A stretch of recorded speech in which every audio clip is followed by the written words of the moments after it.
to Daily Pulse, where we keep your finger on the pulse of the latest breaking news and the news they're keeping from you. A quick reminder to head on over to Rumble to watch our full show. If you're not subscribed to our channel yet, do so right now to catch our no-holds-barred reporting brought to you by the Vigilant Fox and Zeee Media. Tonight, robot dogs are becoming normalized, and that's a problem.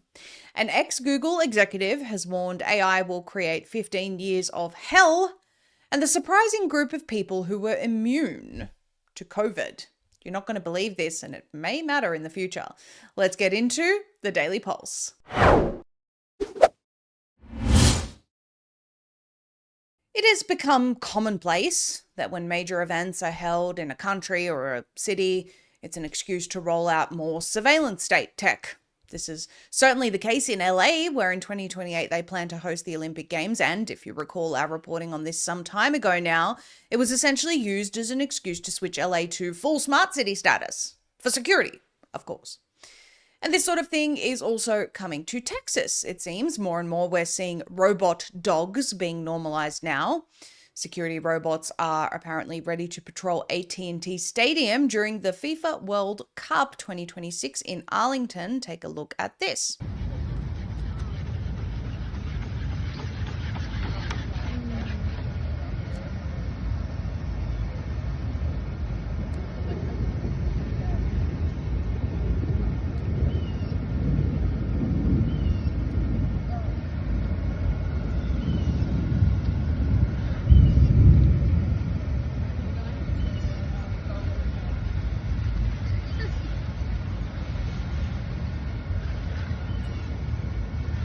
So that is a Boston Dynamics Spot robot sponsored by Hyundai for FIFA, and they are reportedly being deployed for perimeter security, suspicious package detection, and live video feeds to human operators.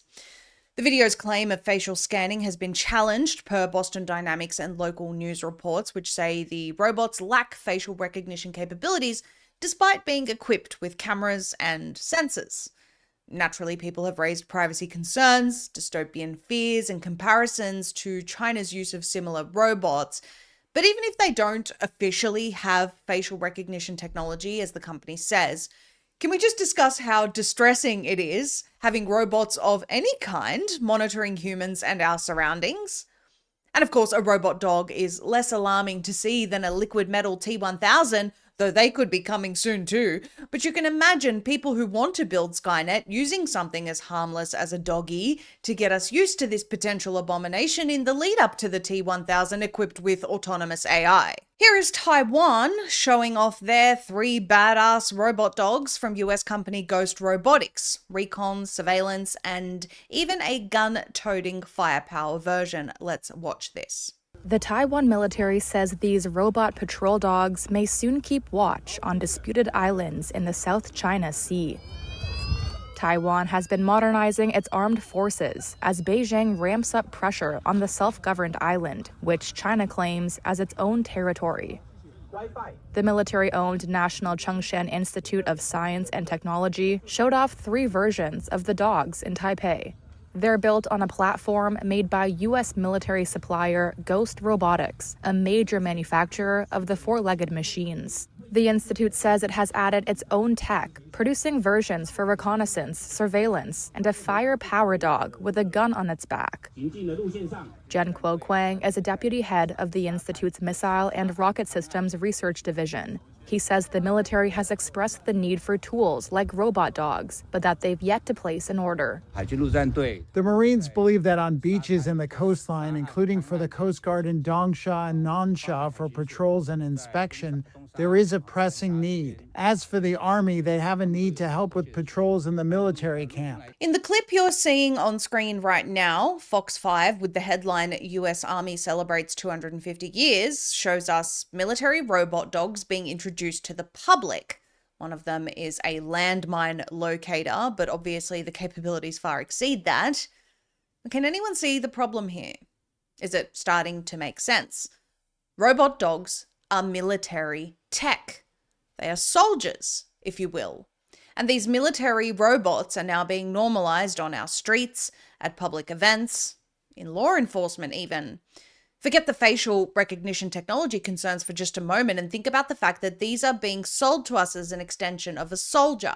We can have these robots deployed, controlled by a soldier from afar so that no harm comes to the soldier, which is fantastic, by the way. But what we also have is robot soldiers being deployed to be around us and monitor us. What this is leading to is the military in robot form around you and policing you 24/7. Maybe you think that's a leap. And to be clear, we have no issue with the military using technology for their safety and advantage on the battlefield. This is the age of modern warfare. What we find concerning is battlefield technology being in our midst, normalized on our streets, perhaps constantly. That sounds like a potential AI police state. On screen, you're seeing the army testing robot dogs for extreme combat operations as posted by Fluctus. You may think, well, that's over there. The robot dogs were getting unequipped with all of this weaponry. And to that, we would say, not yet. And you can be sure that this will rapidly extend to local law enforcement. Again, you could argue that that is a good thing. It could potentially keep police safe. Robot dogs could be used in certain stings and operations against cartels, or maybe at the border, or for addressing, stopping violent rioting in the streets, minimizing the risk to law enforcement, all good things. But what happens when step by step, as these things usually go, the public is told to accept these fully armored and weaponized autonomous robots as part of our landscape whilst walking down the street and going about your day? It's for your safety, you see. We're already seeing AI in warfare. They may be soft launching the disclosure to the public, but let's be clear, it's already happening, as you'll see in our next segment. How much of this is autonomous AI warfare? And how exactly will autonomous AI that's been programmed by the same people who classify you as an anti-tech extremist if you don't want a data center draining your aquifer dry, how will they classify you? Well, in the same way that the government and big tech does. So then how do we expect the weaponized robot dogs to respond to anti-tech extremists when they see them? And again, with autonomous AI, we are taking the human aspect out. There will be no room for compassion or consideration or circumstance or anything. These robot soldiers and technology alike will have their parameters, and it can easily turn into stop, comply, or else, no time or room to explain yourself. We're not there yet, but we're very close. And it seems we're rapidly rushing towards the ability to realize this future we've described today. The technology is already upon us. Are you protected in a world where threats of EMPs, solar flares, 5G, and all types of EMF are interfering with our very existence? Escape the grid with Escape Zone, bringing you the highest quality Faraday technology for ultimate preparedness. Choose when and where your devices are detectable. Faraday bags protect you from EMPs, car theft, card and device skimming, identity theft, tracking, Bluetooth, and GPS. Choose from premium mobile Faraday bags, crossbody bags, laptop bags, and even women's handbags, or opt for the optimum protection with a ballistic backpack, combining cutting-edge Faraday technology with a ballistic 3A Kevlar for the ultimate protection and preparedness. Now you can also protect from EMF with their top-notch EMF beanies and blankets, shielding you from some of the most harmful frequencies in our environment. Whatever your needs are, Escape Zone has you covered, and their range is perfect for personal use, family use, or even as a gift for someone you truly care about. Visit escapezone.com/pulse and protect you and your loved ones today. That's escapezone.com/pulse. In true fashion, these people from big tech keep telling us that AI is not going to actually bring us anything positive anytime soon.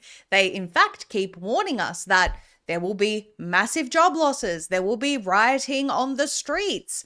They're even telling us that, hey, we need to look at classifying people as domestic terrorists ahead of them going and causing damage to our data centers. Why would people cause damage to infrastructure that is helpful to them? The answer is they don't. And of course, we don't endorse any violence. The point is that they, in their own words, are telling us this is going to be really bad, everyone. Just so you know, it's going to be really bad. Well, an ex-Google executive has just told us that AI is going to create hell for the next 15 years. So that's another really comforting statement. Here's a post about it. This Google insider just revealed what AI is actually being used for behind closed doors. It has nothing to do with chatbots. Mo Goldat was a senior executive at Google for over a decade. He watched AI get built from the inside. He was in the rooms, in the labs, in the government meetings in China that almost no Western executive was allowed into. And he just went on Diary of a CEO and said things that no active tech executive would ever be allowed to say publicly. Quote, what the general public sees about AI is overhyped, but ineffective. What the real geeks see inside the lab is genuinely world-changing, end quote. The public gets chatbots and AI-generated video, and I'll just add their AI slop, while the labs are building autonomous weapon systems, military targeting technology, real-time surveillance infrastructure, and self-improving code that rewrites itself every microsecond without human oversight. So just think back to our previous segment as we're reading through this, ladies and gentlemen. As Mo puts it, as we speak, we are living in two major wars where AI is doing most of the killing. That's interesting because that's something that people have speculated about. An ex-big tech exec is saying, yeah, that's exactly what's happening. He talked about Palantir's CEO Alex Karp openly celebrating how his targeting technology identifies and eliminates people. He talked about the next generation of autonomous weapons costing $20,000 each, meaning any government with a $50 billion defense budget can literally rain drones on every corner of the planet. And as you remember, Anthropic was offered a $500 million military contract to allow their AI to be used for human targeting and surveillance. They refused and walked away from the money. OpenAI took the contract the following week. Mo's response, quote, you have to start observing who's actually behaving in a way that makes AI work for humanity and who is behaving in a way that makes AI work for their share price, end quote. Now this is where it gets really interesting. In Mo's documentary, Chasing Utopia, Altman literally says directly on camera, quote, I suspect that AI is likely going to end humanity, but we're going to create a lot of interesting companies in the process, end quote. Yeah, that's a psychopath, ladies and gentlemen. That is the CEO of the most powerful AI company on earth saying that he suspects his own technology will end the human race and then shrugging it off because the business opportunity is too good to pass up. Mo's prediction for the next decade: war, economic collapse, mass unemployment, surveillance expansion, and an absolute concentration of power at the top unlike anything in modern history. His prediction after that is if humanity survives the next 10 years, AI will eventually create a world of abundance where intelligence solves every problem we currently face. But the path between here and there is what terrifies him, and the men building the technology know exactly what they're doing. And the question posed here, do you think he's just exaggerating for attention, or is there truth in this? Let's take a listen. We discovered nuclear power, and the very first implementation was a nuclear bomb, not nuclear energy. Right. And I think that's exactly what's happening with AI. The first implementations of AI are in favor of a few at the expense of the majority. You know, in favor of the capitalist to increase productivity and reduce costs, but not taking into account how that impacts on the general public. In favor of the armies that are now competing with autonomous weapons, in favor of the surveillance systems that are attempting to control everything with more and more and more intelligence and more monitoring. And that's not AI waking up in the morning and saying, hey, you know what, let's oppress all humans. But it is a powerful few that are simply deciding to use the ultimate superpower on the planet today to gain more power and more control. I mean, as we speak, we're living in two major wars where AI is doing most of the killing. Because a lot of people think of AI as these like chatbots that we're all using to help us write. No, I think there is a hype. I call it the hype dichotomy, if you want. So what the general public sees about AI is overhyped, but ineffective. All of the fake videos and all of the, Grok did this and, we attempted to switch off that machine and it did that and so on. What the real geeks see inside the lab is just unbelievable intelligence. And so what is about to happen is that we've started to put together systems that develop themselves. They look at their own code and they run experiments and they test those experiments if they change something and they see where the machines are, the performance is. and redeploy the best code. Okay, and if you just think of that, I want you to try and imagine a world where we have a tiny little genius sitting in the back end somewhere trying. But instead of trying a new code every day, it's trying a new code every microsecond. Eventually, sooner or later, they'll discover something, right? And I think that's what most people don't realize. What most people don't realize is how intelligence triggers intelligence. And if you really, really understand this, you realize that the hype on the normal human side is completely overrated, missing the main topics, and the silence inside the vault, if you want, of the geeks is quite alarming. No, I mean, not alarming in a bad way, but it's quite world-changing. A few stark admissions there. AI is already doing most of the killing in current wars, he says. And as we've said for a while, the AI the public gets access to is genuinely garbage compared to the tech they have. And who are they? Well, he says the people, the very few who are getting access to what is unlimited power, and they're using it to oppress all of us, to build a worldwide surveillance state. He sounds like all of us, actually, the people who keep raising these concerns and know, whether through extensive research or just instinctively because we have a brain, that this is not leading to anything good for us. So how soon will the quote-unquote hell he's warning about happen? Well, within a few months, actually. Here's an article from the New York Post, ex-Google exec's shocking warning. AI will create 15 years of hell, starting sooner than we think. A former Google executive warned that artificial intelligence will plunge society into more than a decade of severe disruption and hardship as it eliminates many white-collar jobs, and the hell will begin as early as 2027. Mo Goldat, who left Google X as its chief business officer in 2018 and has become a popular author and public speaker, painted a grim picture of widespread job losses, economic inequality, and social chaos from the AI revolution. He says, the next 15 years will be hell before we get to heaven. Yeah, okay, that's that goal. Okay, that goal of heaven is not going to come from AI. Anyway, he said this on Diary of a CEO, as we already told you. He pointed to his own startup, Emma.love, which builds emotional and relationship-focused artificial intelligence. It's run by 3 people. That startup would have been 350 developers in the past, he told Bartlett in the interview first reported by Business Insider. As a matter of fact, Podcaster is going to be replaced. He specifically warned that the end of white-collar work will begin by the late 2020s, representing a fundamental shift in how society operates. Unlike previous technological revolutions that primarily affected manual labor, he argues this wave of automation will target educated professionals and middle-class workers who form the backbone of modern economies. It goes on, without proper government oversight, AI technology will channel unprecedented wealth and influence to those who own or control these systems. It's already happening, by the way, while millions of workers struggle to find their place in the new economy. Beyond economic concerns, he anticipates serious social consequences from this rapid transformation. He said AI will trigger significant social unrest as people grapple with losing their livelihoods and sense of purpose, resulting in rising rates of mental health problems, increased loneliness, and deepening social divisions. Quote, unless you're in the top 0.1%, you're a peasant, he said. There is no middle class.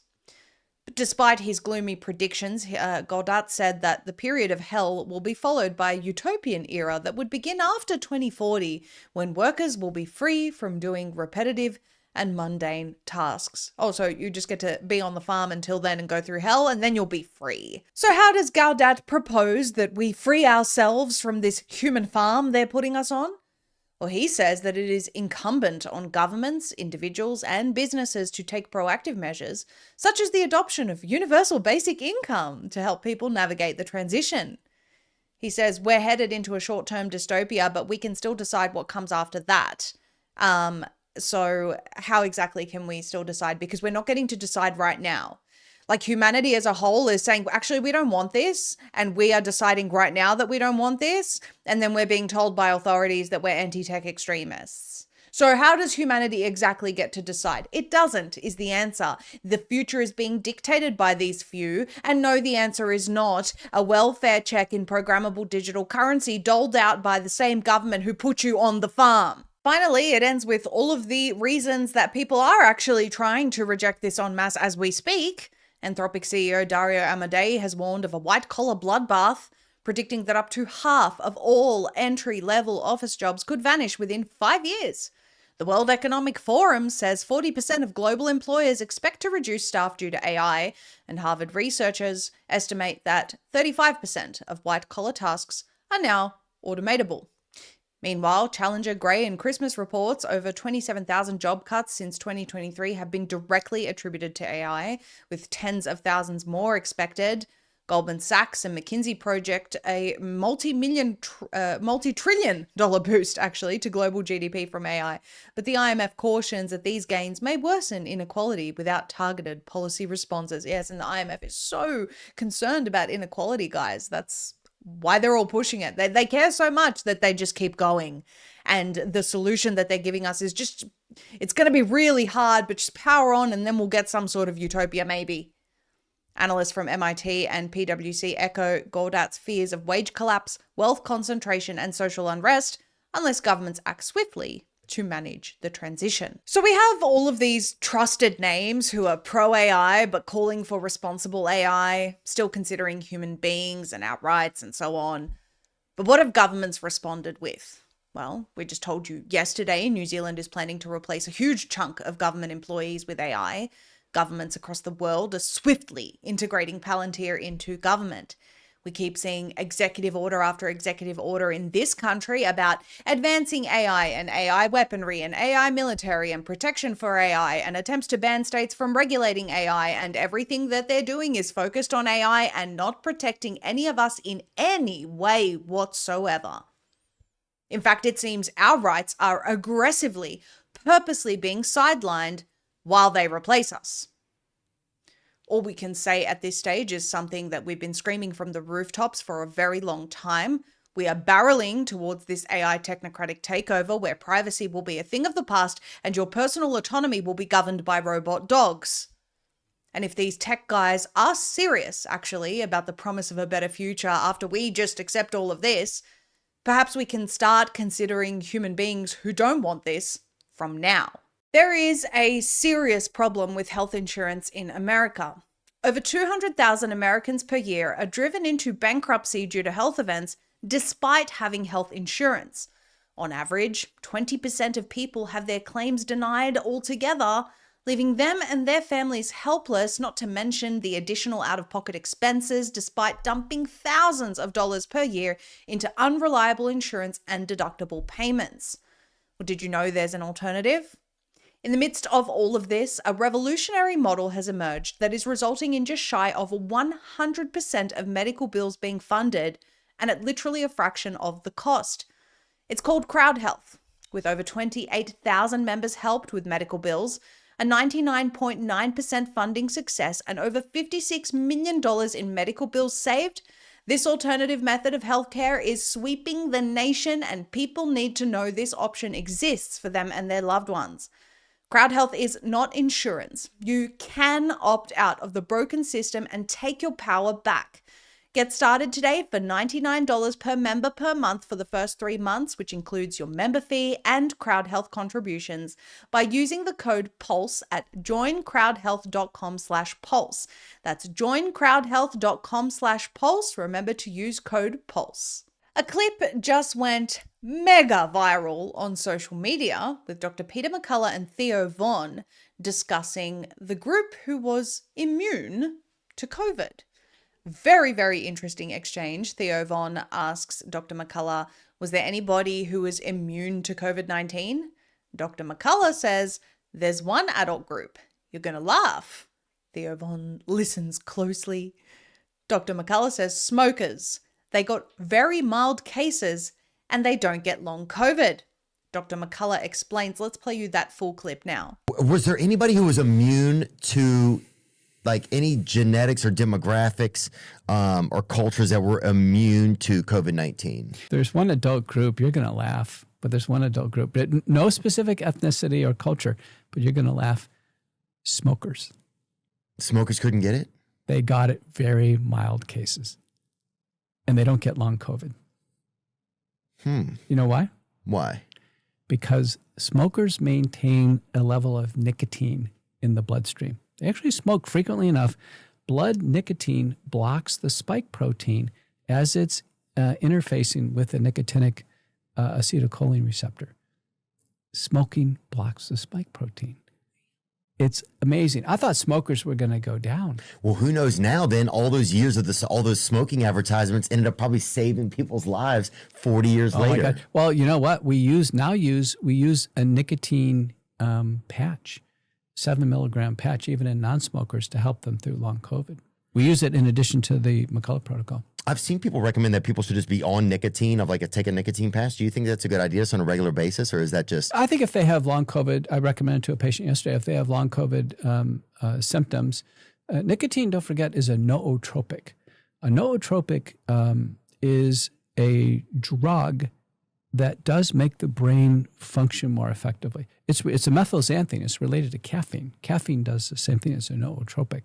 So some people use nicotine little packets or what have you. I grew up in Texas, so the kids were dip snuffing. And, dude, we used to chew that plug tobacco. Right. My dad was a chain smoker, but nicotine itself it's addictive, but it's not harmful to the human body. And so is, by the way, caffeine's addictive, but it's not harmful to the human body.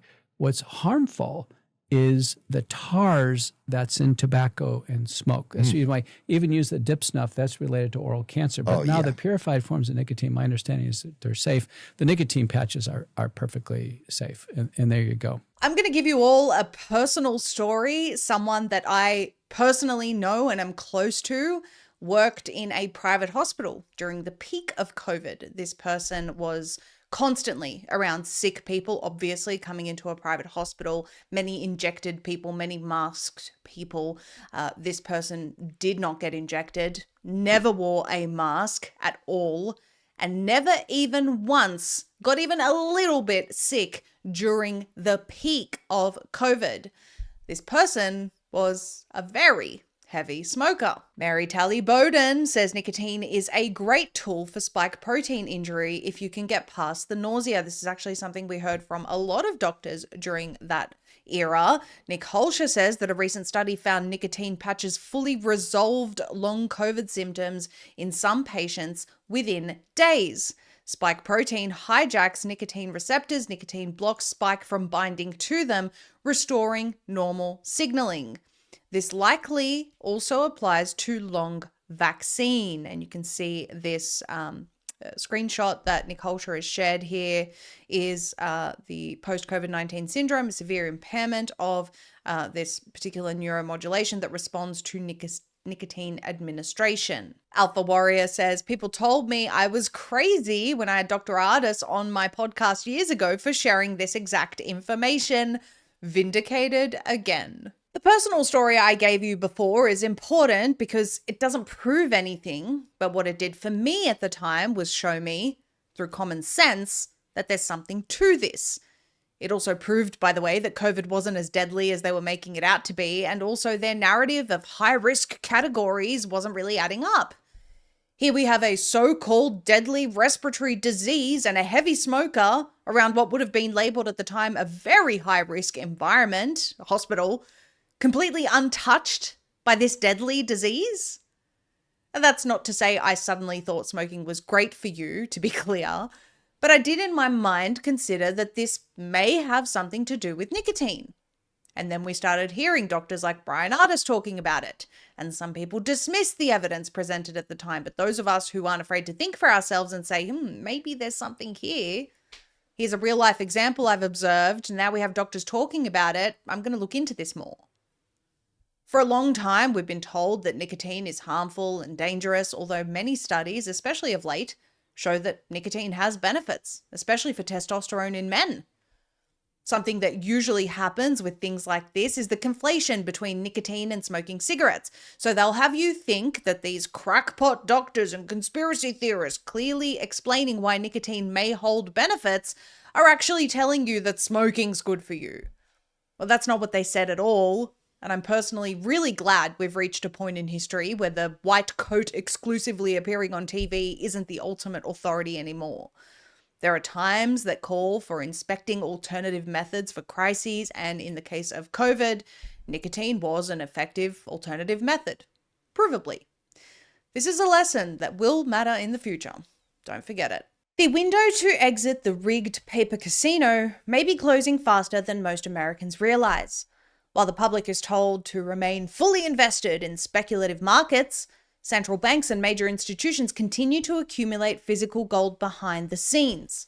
That's one reason Genesis Gold Group created a free digital dollar defense and AI survival bundle for viewers who want to better understand the growing risks surrounding the AI bubble and the future of the monetary system.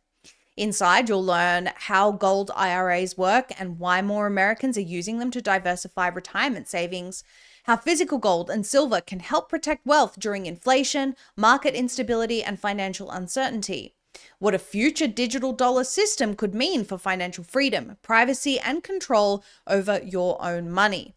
You'll also unlock Genesis Gold Group's exclusive investor library with additional financial education and wealth protection resources.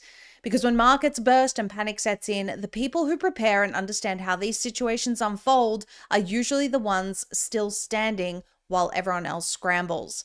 To request your free digital dollar defense and AI survival bundle, visit dailypulsegold.com today. That's dailypulsegold.com, dailypulsegold.com. Thank you all for tuning in tonight. We want to remind you, if you're not already, to follow us on Rumble. Zeee Media is the channel where you'll find us broadcasting every weeknight at 7 p.m. Eastern. If you want to support us to continue our independent journalism, the best way to do that is to support our sponsors. Their links are in the description below. You can also subscribe to Rumble Premium. As creators on the platform, it does help us out, and you also get an ad-free experience, which is fantastic. And you're supporting free speech. You can find that button right under this video. We will be back tomorrow night at 7 p.m. Eastern. Good night.